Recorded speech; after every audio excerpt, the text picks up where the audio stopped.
Hello and welcome to Critical Line Item. My name's Tom Ravlick. Thank you for joining me for this particular podcast. Those of you that listen to the podcast series will know from time to time I touch on trivial matters. Well, trivial compared to what I'll be talking to my guest in this particular episode. We're talking about matters of life and death and how people cope with the loss of a human life in its various forms. Journalist and strategic communications consultant Didi Oderberg has spent a lot of time putting together, investigating and researching a book called Hard to Bear. And it touches on one of the most typical issues that we come across in just general human discourse, and that is how people cope with miscarriage, or and even how people cope with stillbirth. Her book, A Heart to Bear: Investigating the Science and Silence of Miscarriage, is out now, and it's a pleasure to have Izzy with me to talk through some of the issues that she dealt with in the book whilst writing it. Izzy, thank you so much for your time. Thanks for having me.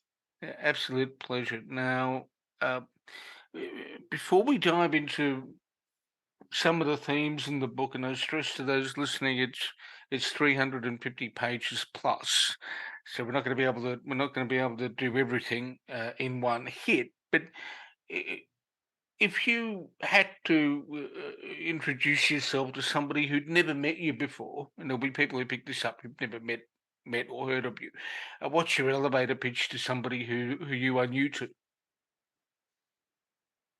I have written a book using all my tools that I've gained from 20 years in journalism, but I've done it through a lens of lived experience.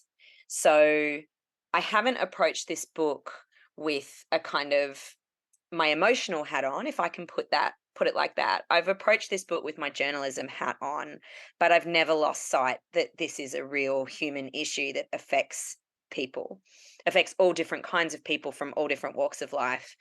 And so, you know, I think that's what's special about it is that I've really approached it from a data and science driven position, but also it kind of has the heart and soul of someone who knows how much this issue hurts.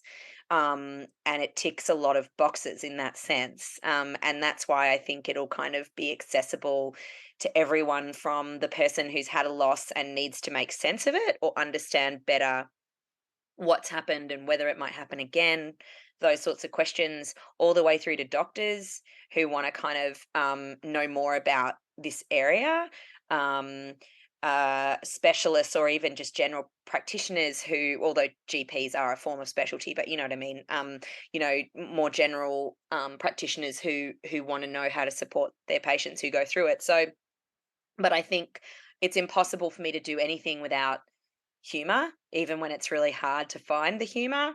And so I think the book is not as heavy as people might think that it needs to be. There are parts of it obviously that are sad, but overall, I've kept it as light as possible, because who wants to be depressed? Like reading a book, you want it to be constructive, not trauma porn. I didn't want to write trauma porn. And some of the publishers that were talking to me were like, "Oh, can you just turn it into a memoir?" And I said, no, because that's not what this is. This is not a memoir. It has snippets of my own story for context and understanding, but that's not what I'm here to do. I have a therapist. I can talk to her to debrief. So, yeah. Now, every book, and I've had the privilege and put myself through writing 3 over 4 years recently. Every book is a journey. Every book it goes through its own sort of process and phase. Um, where did this journey begin for you? Well, being a journalist and having so many friends who are journalists and editors, and being very open about my losses as they were happening, a lot of people were like, "Can you write about this? Can you write about that?" And I just said no because I didn't feel comfortable writing about it until I knew that my journey was over for a variety of different reasons, but I don't know what I just felt like the wrong thing to do for me personally. So while I was very open about it on social media and with, in social situations or whatever, equally I wasn't going to write about it until I knew where my story ended. This part of my story ended. So when I felt that my story had reached its conclusion, I started to do some reading and, trying to figure out, well, what did I want to say about this? Because having had 7 losses, like I had a lot of things to say, but I didn't want to say things that were purely emotional venting. I wanted to really understand a whole lot of different things that I was ready to start researching. And so I started doing some reading, and the more I read about it, the more I was like, "Oh no. Oh, this is a disaster. It's actually not a feature. It's not a series of features. It's too much. It's actually going to have to be a book." And I went to my husband and I said, "Oh, this is a disaster. I don't want to write a book. Like I don't have the I'm very used to hard news. I'm used to pushing things out quickly. And I was like, I don't know if I have the attention span to write a book, and and then I started freaking out, like, well, what if it's not good enough? Like, do I take time off to write it and think that it's going to get published? Do I get a publishing contract first? I was very lost. And my husband said, stop it now. Just sit down and start writing. Just start writing. The rest we'll figure it out, but you just need to start writing. So I did. So I kind of started writing and researching when I was on maternity leave. And unfortunately, my maternity leave was basically at the start of the pandemic. So it ended up being a lot of time locked in the house, which was a good and bad thing, obviously. Um, and that's kind of what happened. And I genuinely feel like that this book doesn't exist in any form anywhere. It's just a very different, even the genre, the way that I've mixed genres and played with some of the literary aspects of the book is really quite different um, to anything I've personally ever seen before. Um, so that's kind of how it came about. Yeah.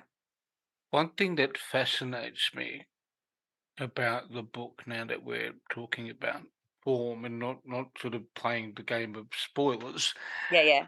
Yeah. um, which I like avoiding as much as possible Yeah. in interviews like this for obvious reasons. You want people to Pick look it at it, up. pick it up, and read the Buy damn it. thing. Buy that book. Oh, that too. But if you when I flipped through it, um, I recognised chapter titles and songs from my childhood and teenage years. What Yeah. inspired your use of, song titles throughout the book? Because that's an interesting touch. Yeah, there are a lot of Easter eggs in my book that you get from my, I guess, my eccentricities. So I don't know quite how it happened. I think because Jack and I have a very my house is very musical. There's always music on somewhere in the house. My husband and I fell in love pretty much over music, like our love of music. I mean, my son is named after a very famous musician that I won't name because again, it's in the book. Um, so I guess when I started to think about chapter titles, they ended up coming out as like song lyrics or music, names of songs or names of albums, and that became a challenge. Like when I realized that there was a pattern there, I kind of went, "Oh, this could be fun." And then I started like challenging myself to only use as song titles, or I mean, you can't use lyrics because you need permission to quote lyrics, but titles of songs is okay. So I started to like, you know, it was kind of fun to like think of my whole back catalogue of music in my brain and all the music I like and think of titles that suited each chapter. So that was, yeah, it was fun. Again, one of the light And touches of the book. as as we're talking about this, I'm running my eyes, and I put it over the contents page, Yeah. and my eyes simply, yeah, I smirk when I see songs that sort of relate to the early era of MTV, Yeah. and other things. So that's interesting touch. But you Thank mentioning music leads me to another question, for which I haven't even prepared, but you. um, or thought about until you raised it. Um, eh, how important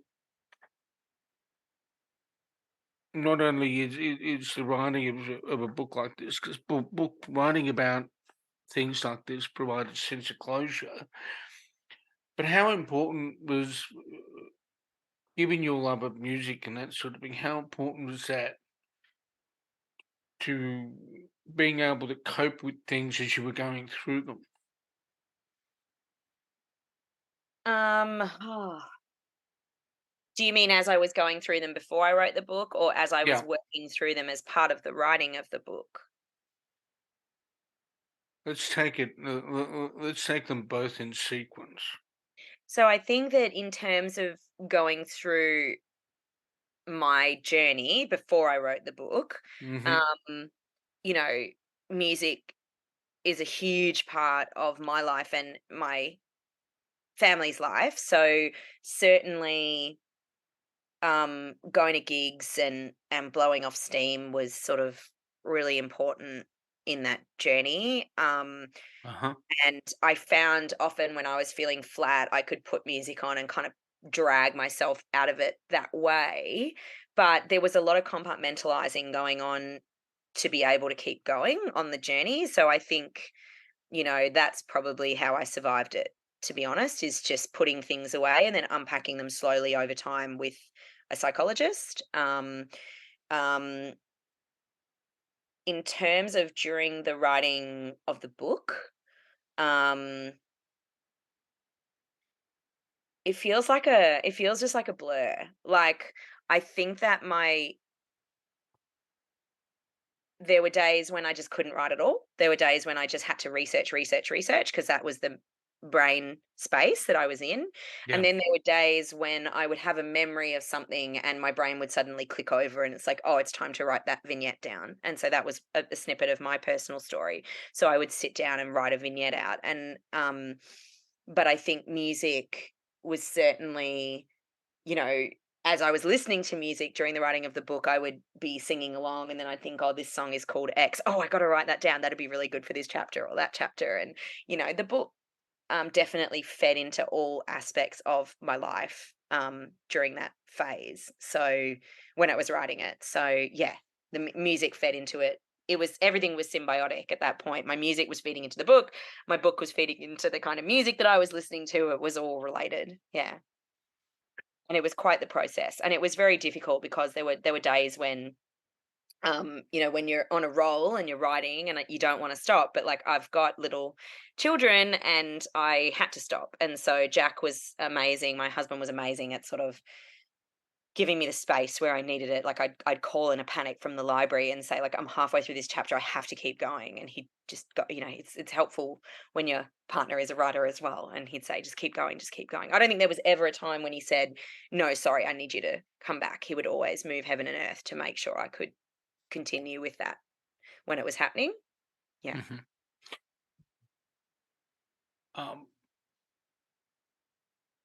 for context, so listeners understand where this question's coming from. I was born with a rare disorder, and I did not meet somebody, yeah, who had the same disorder as I had for 43 years. So most of my life was spent talking to people who were either doctors or parents or who didn't have the lived experience of, right?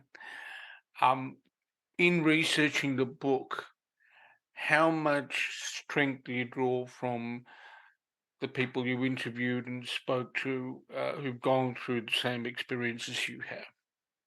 Well, during my losses, I was part of a lot of support groups online. A lot of them are just, they're not actually run by any particular organization. They're kind of Okay. organically on Facebook or whatever, usually set up by people who've had a loss and just want to talk to other people who've had losses. And certainly, I'm now kind of one of the elder states women, if you like, of some of those groups, in that I'm now the story that when someone's really low on hope, I'll step in and go, look, this is what happened to me.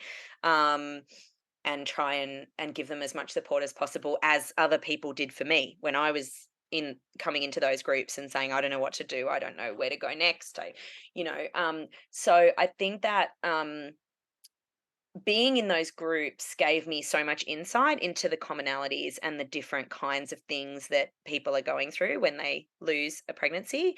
And so going into the interviews for the book, the people that I interviewed were, some of them were from those support groups. I would approach them very gently and say, look, I'm writing a book. If you want to share this publicly, like, I'd be really open to talking to you, but I understand if you don't want to do that. And I would never do it when they posted. I was always like, save their details and do it a few months later, so they've had time to process if there's something specific that they were processing. Otherwise, it was literally just through Twitter or referrals. People would call me and say, I hear writing a book about this. Could I please tell you about my experience? There was a lot of that.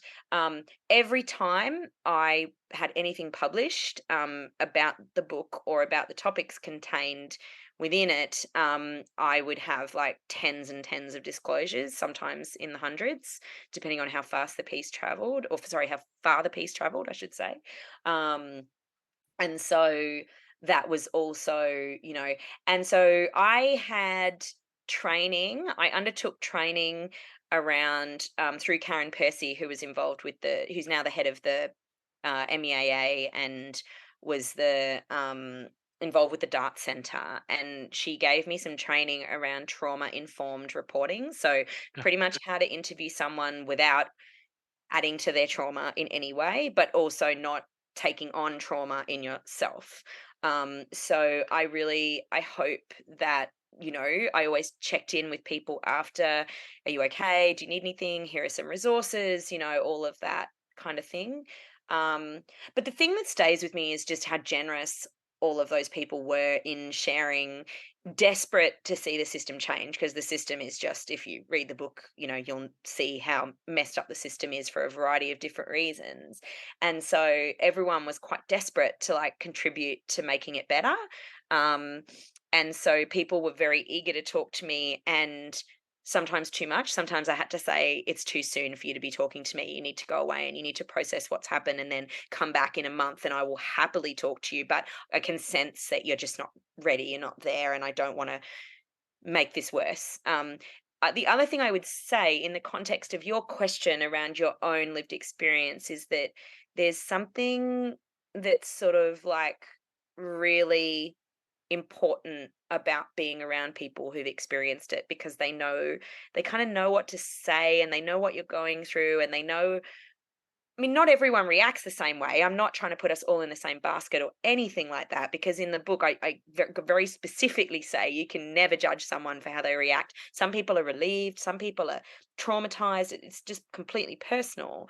But um, you certainly, especially in the support groups where people are experiencing trauma and looking for sort of shared experience, there's so much that people are like, "Oh my gosh, I know exactly how you feel. This is what happened to me." And you think, "Oh, I don't need to watch what I say. I'm not going to hurt their feelings. Like, they know what I'm going through. I know what they're going through." And it is incredibly powerful.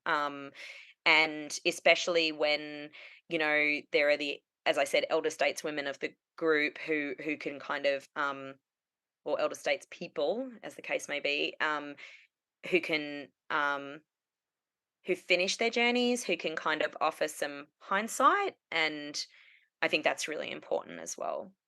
So I don't know if that answered the question. I feel like that was a very Yeah. long rambling thing, but there are so many different aspects to the people that I interviewed. And then the downside is that, I feel like this book carries with it a lot of weight, because when I think about the book and when I visualize it, I picture all the people standing behind me who gave their time and their disclosures and their heartbreak and their professional concerns and like all these things. And I feel a big weight of responsibility to now change the system. But I'm pretty stubborn. I'll get there. There's a couple of things. You've been generous with your time. There's a couple of questions to close. Mhm. In your research, what are the things that caused you to be concerned or angry about the system? Um, the system is not functioning. So I mean, when I say the system, it's a very, very broad word because I'm also talking about society as a whole, right? Because we're not um, being as supportive as we could. The key things that kind of really concern me are that where there are systems in place to provide care, they're not working the way that they should. So, for instance, early pregnancy assessment centres or services where people are supposed to be able to go and get support in the early stages of their pregnancy if they're bleeding or something like that. A lot of those are just in name only. They're not actually being funded. They're not actually being, um, Okay. they don't exist the way that they should. The second thing, I guess, is that you know, in terms of management, everyone is supposed to be offered the three different methods of miscarriage management, and then the patient is makes the decision, and that just rarely happens, especially not in the public system where the majority of the people are. Um, they're told, yes, technically you could have this procedure done to end the pregnancy because you're having a miscarriage, but actually, in reality, if you want to do that, you have to wait a month because we can't get you in, or we don't, it's too expensive, or I have a, conscientious objection, or like there are all sorts of different reasons that can happen. That's just one example of how that three option system doesn't work. We have no idea how many miscarriages are actually happening in Australia. The data is like it's just estimates. And I kind of show in the book that it could be 110,000 families a year that are affected, and it could be 150,000 families a year that are affected, and we really don't know. And that's a big gap. Um, there's a massive international push at the moment to start tracking miscarriage rates so that we actually know if it's going up, down, sideways. Pretty much everyone I spoke to believes it's going up.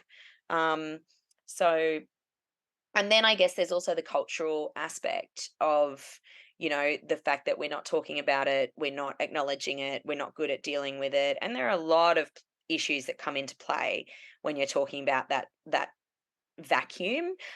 But unlike other things that I've read, I didn't just say acknowledge the vacuum and then move forward. I said there is a vacuum. Let's actually figure out where this vacuum comes from, and it comes very clearly from a historical precedent that is tied up in abortion and the church and a lack of knowledge and a whole lot of other really interesting historical facts that come into play that have evolved. Um, and now it's kind of exacerbated by a general lack of ability to deal with grief in society, to actually just confront grief and say, I'm really sorry that this has happened to you. And a general discomfort with women's anatomy, menstruation, vaginal bleeding, all of these things kind of create this nexus of like total, I'm not going to say disgust, but like just real discomfort, where people just don't want to talk about it. And, you know, um, that's going to change. That's going to change. I'm going to drag it kicking and screaming until it changes. What in your research and the work you've done for the book gives you hope?